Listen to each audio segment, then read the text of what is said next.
Welcome to Alikare and I'm Thea.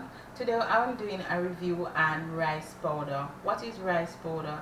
Rice powder is made from wheat, the rice wheat, and we extract it to give a starchy look, and this is what it looks like.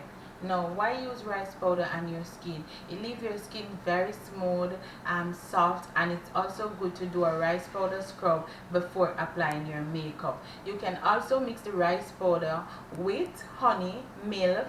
You can also mix it with tomato juice, or you can mix it with Irish potato.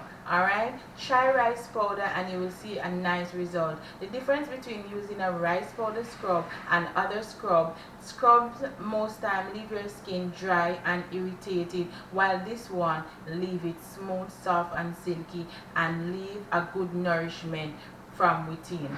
So try rice powder.